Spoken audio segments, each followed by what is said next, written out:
എല്ലാവർക്കും സിമീസ് food corner എന്ന YouTube ചാനലിലേക്ക് സ്വാഗതം. ഇപ്പോൾ യൂട്യൂബിലൊക്കെ വൈറലായിക്കൊണ്ടിരിക്കുന്നതാണ് ക്രിസ്പി ഏത്തയ്ക്കപ്പം എന്ന് പറയുന്ന ഈ ഒരു സംഭവം. ഇപ്പോൾ വൈറലായതല്ല കേട്ടോ, 4 വർഷം മുമ്പേ യൂട്യൂബിൽ ഉണ്ടായിരുന്നൊരു ഐറ്റമാണ്. അതെന്തായാലും ഞാനും ഒന്ന് ഉണ്ടാക്കി നോക്കാമെന്ന് വിചാരിച്ചു. പറയാതിരിക്കാൻ കഴിയില്ല കേട്ടോ, നല്ല ടേസ്റ്റാണിത്. ഏത്തയ്ക്ക കഴിക്കാത്ത നമ്മുടെ കുഞ്ഞുങ്ങൾക്ക് നിങ്ങളിത് ഉണ്ടാക്കി കൊടുത്താൽ അവർ സ്നാക്ക് കഴിക്കുന്നത് പോലെ ഇങ്ങനെ കുറിച്ചുകൊണ്ടിരിക്കും. കാരണം അത്രയ്ക്കും ടേസ്റ്റുള്ള സംഭവമാണ്.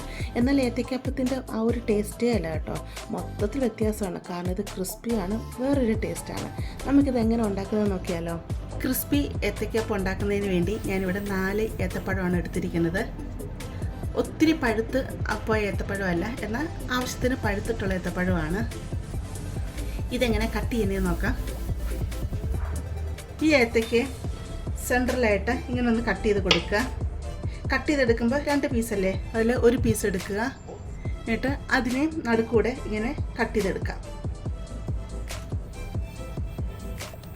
ഇതിനെ നമുക്ക് 3 കട്ട് ചെയ്യണം. ഫ്രഞ്ച് ഫ്രൈസിനൊക്കെ നമ്മൾ കട്ട് ചെയ്തെടുക്കത്തില്ലേ, ആ രീതിയിൽ കട്ട് ചെയ്തെടുക്കണം. കണ്ടില്ലേ, ഈ രീതിയിലാണ് കട്ട് ചെയ്തെടുക്കേണ്ടത്. ഈ രീതിയിൽ എല്ലാ പഴവും നമുക്ക് കട്ട് ചെയ്തുകൊണ്ട് വരാം.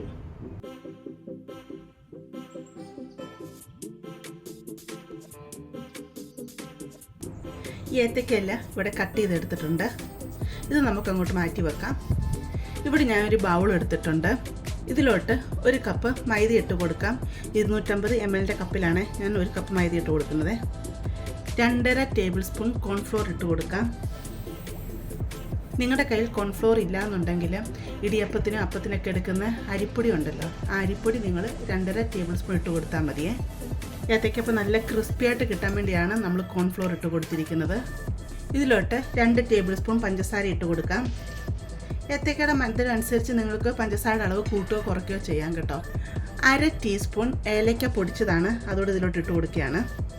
1/4 ടീസ്പൂൺ മഞ്ഞൾപ്പൊടിയും കൂടി ഇട്ട് കൊടുക്കാം. നല്ലൊരു കളർ കിട്ടാൻ വേണ്ടിയാണ് മഞ്ഞൾപ്പൊടി ഇട്ട് കൊടുത്തത്. ഇതെല്ലാം കൂടെ മിക്സ് ചെയ്യാം.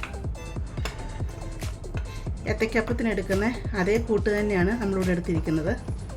മധുരം ബാലൻസ് ചെയ്യാൻ വേണ്ടി 2 നുള്ള് ഉപ്പും കൂടി ഇട്ട് കൊടുക്കാം. നല്ലതായിട്ടങ്ങ് മിക്സ് ചെയ്യാം. ഇനി നമുക്കിതിലോട്ട് കുറേശ്ശെ വെള്ളം ഒഴിച്ച് കൊടുത്ത് നമുക്കിതിനെ കലക്കിയെടുക്കാം.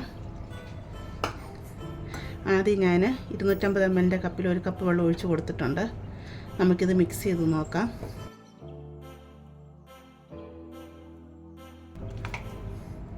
കുറച്ച് വെള്ളം കൂടെ ഒഴിച്ച് കൊടുക്കാം.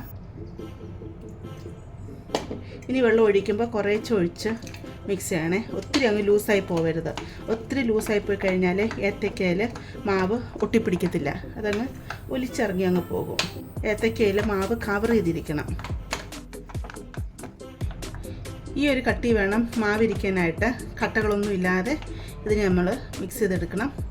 1.5 കപ്പ് വെള്ളം എടുത്തതിൽ ബാക്കി ഇത്രയും വെള്ളം അധികം ഉണ്ട്. ഞാൻ മൊത്തത്തിൽ 1.25 കപ്പ് വെള്ളമാണ് എടുത്തിരിക്കുന്നത്.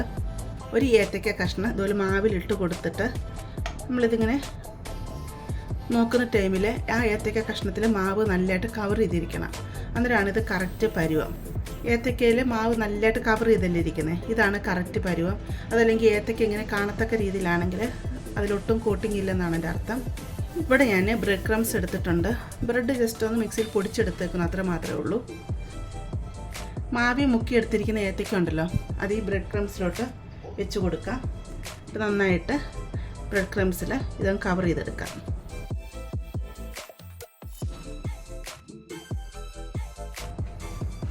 കണ്ടില്ലേ, ഞാൻ ബ്രെഡ് ക്രംസിൽ ഇതിനെ കവർ ചെയ്തെടുത്തിട്ടുണ്ട്.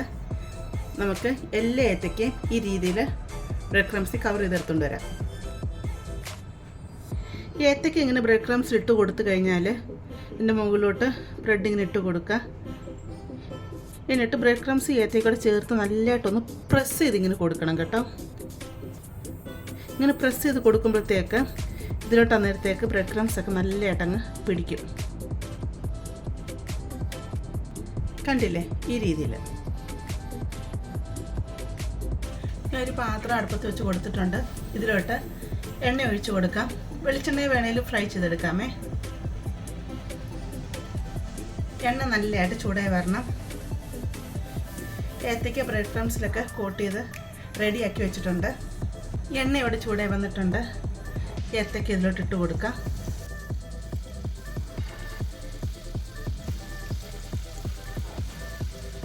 തീ അങ്ങ് മീഡിയത്തിൽ ഇട്ട് കൊടുക്കുക, കാരണം ഇതിൻ്റെ ഉൾഭാഗമൊക്കെ ഒന്ന് വേകണമല്ലോ.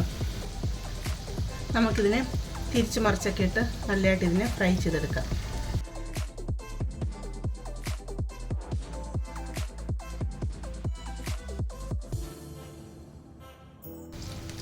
ഏത്തയ്ക്ക ഇവിടെ നല്ലതായിട്ട് ഫ്രൈ ആയിട്ടുണ്ട്. നമുക്കിതിനെ കോരി മാറ്റാം.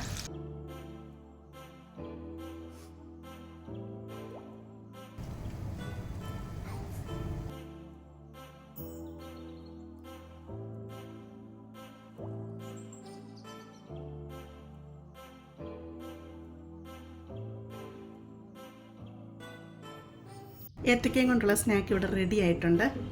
നല്ല ക്രിസ്പ് ചെയ്ത് കേട്ടോ. ഇത് കാണിക്കാം. സൗണ്ട് കേട്ടില്ലേ? അത്രയ്ക്ക് നല്ല ക്രിസ്പിയാണിത്. ഞാൻ എൻ്റെ കഴിച്ച സൗണ്ട് കേൾപ്പിക്കാം.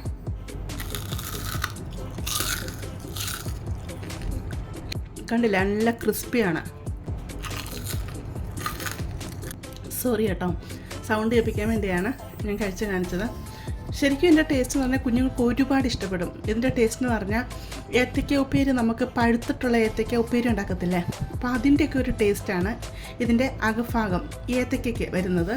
പുറമൊക്കെ നല്ല ബ്രെഡ് ക്രംസിൻ്റെയൊക്കെ നല്ല ക്രിസ്പിനെസ്, നല്ല ടേസ്റ്റ് ഉണ്ട് കേട്ടോ. ഏത്തയ്ക്ക കഴിക്കാത്ത കുഞ്ഞുങ്ങൾക്ക് ഇങ്ങനെ ഒന്ന് ഉണ്ടാക്കി കൊടുത്താൽ അവർക്ക് തീർച്ചയായിട്ടും ഇത് ഇഷ്ടപ്പെടും കേട്ടോ. അവരിങ്ങനെ കഴിച്ചുകൊണ്ടേ ഇരിക്കും, കാരണം നല്ല ടേസ്റ്റ് ഉണ്ട്. അപ്പോൾ നിങ്ങളിത് തയ്യാറാക്കി നോക്കുക, തയ്യാറാക്കി കുഞ്ഞുങ്ങൾക്ക് കൊടുക്കുക. അതുപോലെ നിങ്ങൾക്ക് എൻ്റെ വീഡിയോ ഇഷ്ടമാണെങ്കിൽ നിങ്ങൾ എൻ്റെ ചാനൽ ഒന്ന് സബ്സ്ക്രൈബ് ചെയ്ത് സപ്പോർട്ട് ചെയ്യണം കേട്ടോ. അതുപോലെ നിങ്ങൾ ലൈക്കും ചെയ്യണേ. ലൈക്ക് ചെയ്തിട്ട് നിങ്ങളുടെ ഫീഡ്ബാക്ക് എന്തോന്ന് അറിയിക്കുക. നിങ്ങളുടെ ഫാമിലിയോട്ട് ഫ്രണ്ട്സിലോട്ടൊക്കെ ഇത് ഷെയർ ചെയ്ത് കൊടുക്കുക. അതുപോലെ നമുക്ക് പുതിയൊരു വീഡിയോ ആയിട്ട് അടുത്ത ദിവസം കാണാം.